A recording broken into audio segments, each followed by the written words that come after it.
Cyber fraud गिरोह के अपराधियों ने हरिद्वार के पतंजलि योग पीठ में बुकिंग के नाम पर मुजफ्फरपुर के एक व्यवसायी के साथ ठगी की है। औराई थाना के राजखंड गांव के व्यवसायी पंकज कुमार ने इसे लेकर औराई थाने में शिकायत दर्ज कराई है। पीड़ित व्यवसायी के मुताबिक वे और उनकी पत्नी उत्तराखंड के हरिद्वार स्थित पतंजलि योग पीठ में कुछ दिन बिताने का प्लान बनाया था। इसके लिए उन्होंने इंटरनेट से पतंजलि योग पीठ का नंबर लेने की कोशिश की। सर्च के दौरान मिले लिंक के ऑप्शन में व्यवसायी ने अपना नाम और नंबर डाला। 2 दिन बाद वहां से कॉल आया।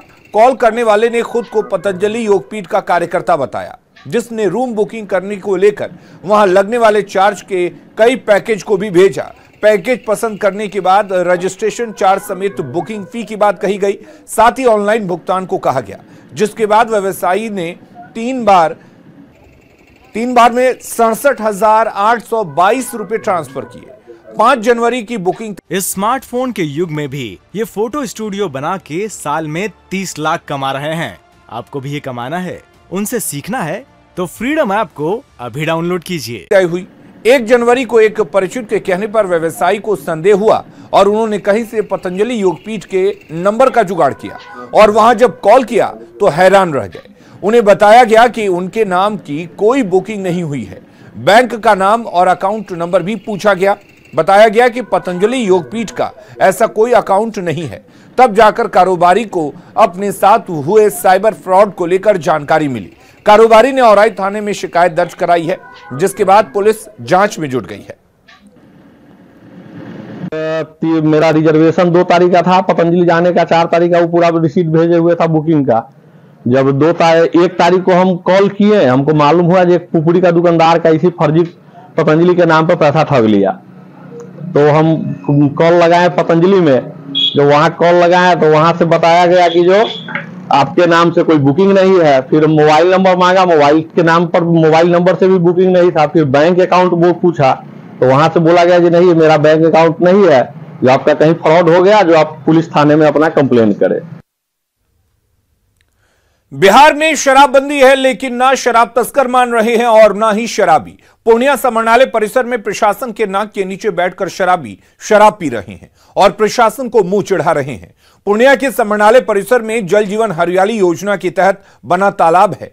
इस तालाब के चारों ओर डीएम, एसपी, डीडीसी, एसडीएम से लेकर कई बड़े अधिकारी और कर्मचारी बैठते हैं, लेकिन इस तालाब में शराब की दर्जनों बोतलें प्रशासन का मुंह चिढ़ा रही हैं।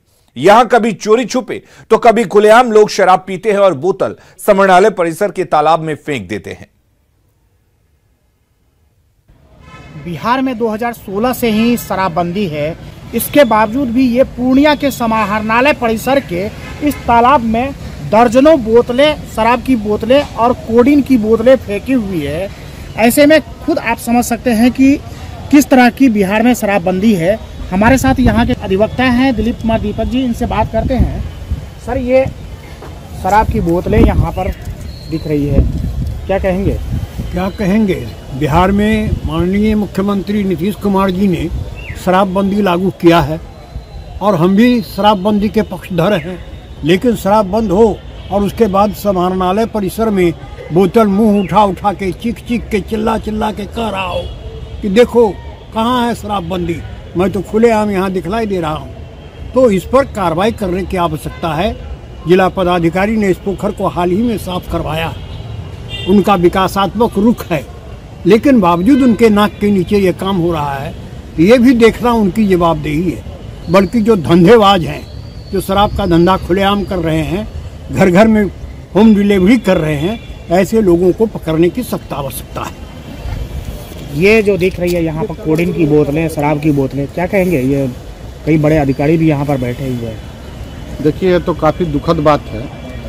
जिस समरणालय के बीच में ये पोखर है और इस पोखर को हाल ही में जिला पदाधिकारी ने इसका साफ सुथरा रंग रोगन करवाया है।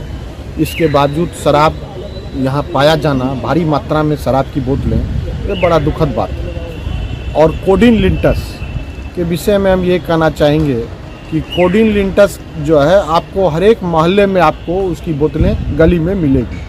तो ये दवाई दुकान से बिक्री हो रहा है। ये समरणालय में नाक के नीचे बड़ा ही दुखद घटना है। इसकी जांच होनी चाहिए और इस पर कार्रवाई होनी चाहिए। बिल्कुल।